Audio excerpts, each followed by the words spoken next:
अरे भगवान तो अंतर्यामी होते हैं, क्या भगवान को वैसे नहीं पता चलता कि सीता रावण के संपर्क में आई या नहीं आई?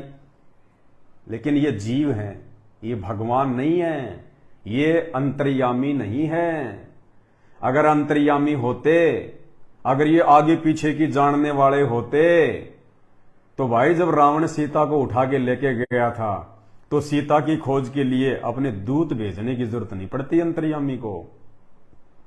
अंतर्यामी तो तुरंत बता देता कि करो सेना तैयार, और मैंने देख लिया दिव्य दृष्टि से कि सीता को तो रावण ले गया लंका में, बात खत्म। कौन सी दिशा में अंगद जा रहा है, कौन सी दिशा में जामवंत जा रहा है, कौन सी दिशा में सुग्रीव जा रहा है, किधर हनुमान जा रहा है। अगर वो खुद ही अंतर्यामी थे, खुद ही भगवान थे, सबके परमात्मा थे, तो सबका परमात्मा तो सब कुछ जानता मेरे भाई।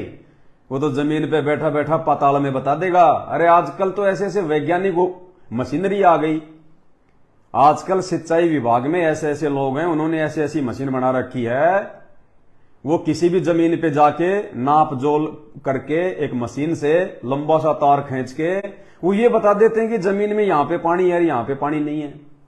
आजकल गांव में लोग जो ट्यूबवेल लगवाते हैं ना, पहले वो मतलब चेक करवाते हैं मशीन से, और सिंचाई विभाग के कुछ लोग आते हैं और वो लोग अपना तार वार डाल के और वो चेक कर देते हैं कि यहां पे पानी है, यहां पे पानी नहीं है, यहां लगाओ बोरवेल।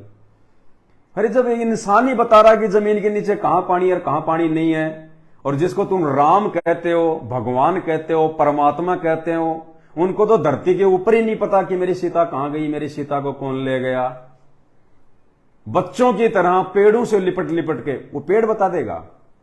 अरे पेड़ बता देगा क्या मेरी सीता को कौन ले गया? क्या इतनी भी बुद्धि नहीं थी श्री रामचंद्र जी में? पेड़ों से लिपट के आई मेरी सीते कहां गई, क्या तुमने देखा? मृगों से लिपट लिपट के बता रहे हैं। बताओ, मृग हिरणों के लिपट लिपट के रो रहे हैं, वो हिरण बता देगा क्या कि तेरी सीता कहां गई? और हिरण क्यों बताएगा? हिरण क्यों बताएगा भाई? हिरण को मारने के चक्कर में तो राम सीता को उठा ले गया, तो हिरण क्यों बताएंगे? बताइए भाई और बहनों, जब ये शास्त्र पढ़ोगे ना जो संत रामपाल जी ने पढ़ाए हैं, आप लोगों की आंखें खुल जाएंगी, आंखें। श्री रामचंद्र जी सीता के प्रेम में पागल नहीं थे, वो उनके प्रेम के वशीभूत होके नहीं रो रहे थे। श्री रामचंद्र जी काम वासना से वशीभूत होके, काम प्रेरित होके रो रहे थे, चिल्ला रहे थे। ये आपको शास्त्र में दिखा देंगे, स्पष्ट लिखा हुआ है, काम वासना से प्रेरित होके, क्योंकि वो किसी दूसरी औरत के साथ में संपर्क नहीं कर सकते थे। जिस अवतार रूप में वो आए थे, तो काम वासना के वशीभूत होके श्री रामचंद्र जी पेड़ों से बात गाल गाल के रो रहे थे, और लक्ष्मण से कह रहे थे अगर सीता नहीं मिली तो मैं मेरी जान दे दूंगा। इतिहास पढ़ो, इतिहास, शास्त्र पढ़ो, तुम्हारी आंखों पे काली पट्टी बंधी हुई है। तुमने जो टीवी सीरियल में देख लिया उसी को सत्य मान लिया। जो पंडितों ने पंडाल में बैठ के अपना अज्ञान तुम्हारे को सुना दिया, तुमने उसको सत्य मान लिया। अरे सत्य वो है जो शास्त्र बता रहे हैं, फिर ये शास्त्र क्यों लिखे गए हैं? तो भाई और बहनों, पहचानो, असली राम को पहचानो, असली भगवान को पहचानो।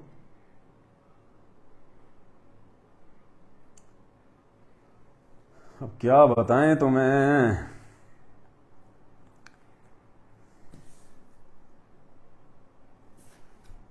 बहुत गहरा सिस्टम है भाई अध्यात्म का।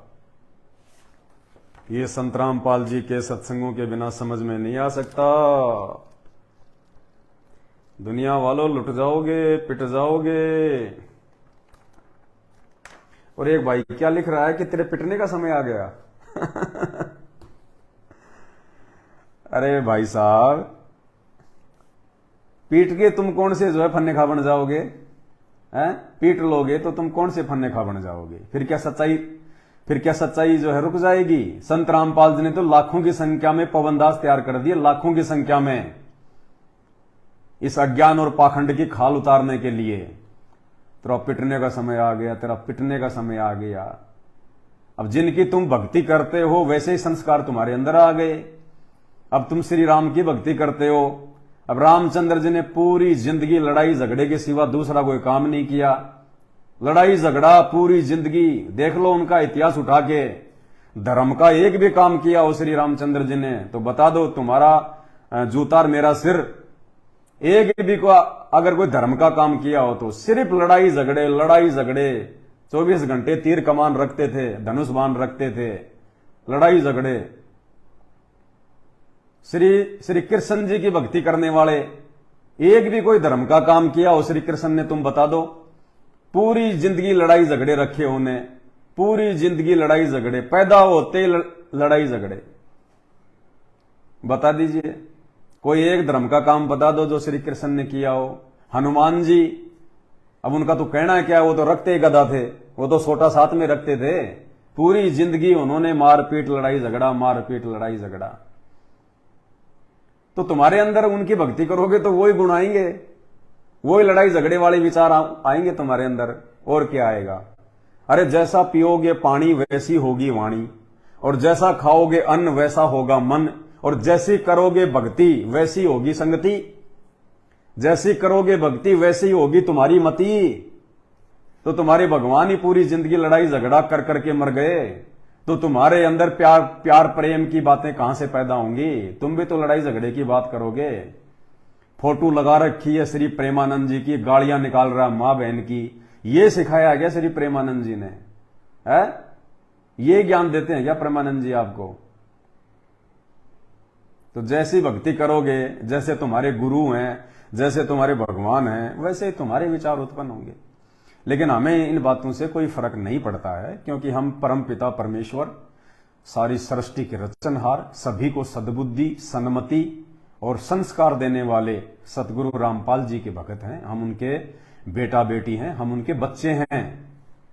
तो हम अपने बाप का नाम बाकी नकली संतों के भक्तों की तरह बर्बाद नहीं कर सकते, बदनाम नहीं कर सकते। जिन्होंने फोटो तो लगा रखी है बड़े बड़े महापुरुषों की, प्रेमानंद की, राम की, कृष्ण की, हनुमान की, माँ बहन की गालियां और जुबान में गुटका 24 घंटे रहता है।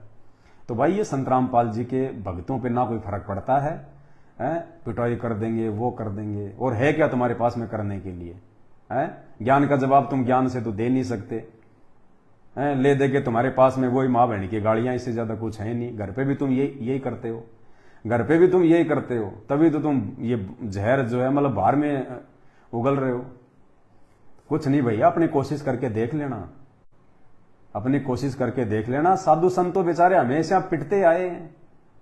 अरे साधु संत तो बेचारे हमेशा जो है वो पिटते आए हैं, क्योंकि सच्चाई कहने वाला इस काल के लोक में कहां से बेचारा सुखी हो जाएगा, है भाई। यमराज अच्छे से खातिरदारी करेगा तेरी। हाँ, यमराज तो तेरा रिश्तेदार है ना, जो तेरी बात मानेगा तुरंत खातिरदारी करेगा तेरी। शकल भी देखी है यमराज की, है? ऐसे बोल रहा है जैसे यमराज बिल्कुल इसका खास रिश्तेदार है।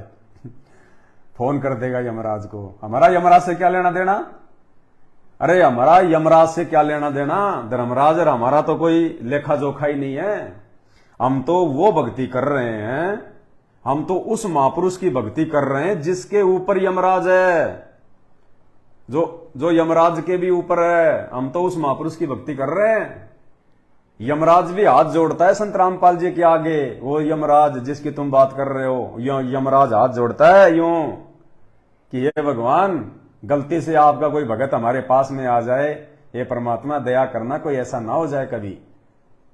संत रामपाल जी ने यमराज को फटकार मार रखी है, टाइट कर रखा उसको कि खबरदार अगर मेरे किसी भगत का लेखा जोखा तूने कर लिया तो यमराज धर्मराज तो संत रामपाल जी से यूं कांपते हैं, थर थर थर थर। तुम्हारे गुरु कभी ये बात बोल सकते हैं क्या जो बात संत रामपाल जी बोल रहे हैं अपने मुख कमल से? बोल सकते हैं कभी? सुनिए क्या कह रहे हैं संत रामपाल जी यमराज और धर्मराज के बारे में। कबीर परमात्मा के भगत के बारे में आपको सत्संग में बहुत बार बताया है।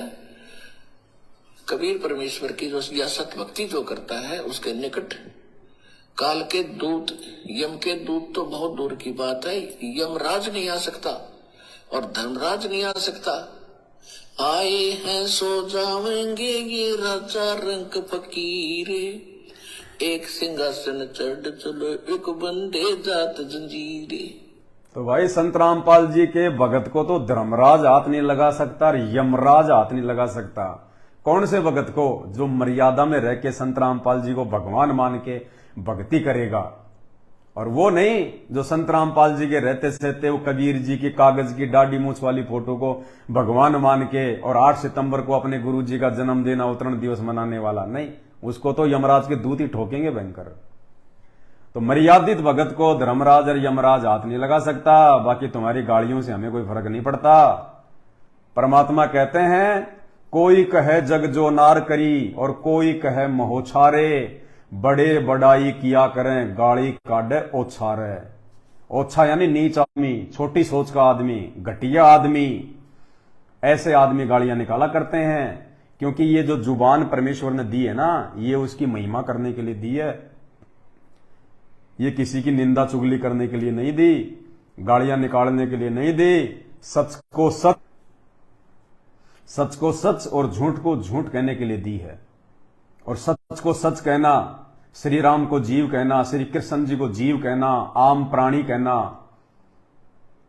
ये झूठ नहीं है, ये निंदा नहीं है, ये सत्य है। सत्य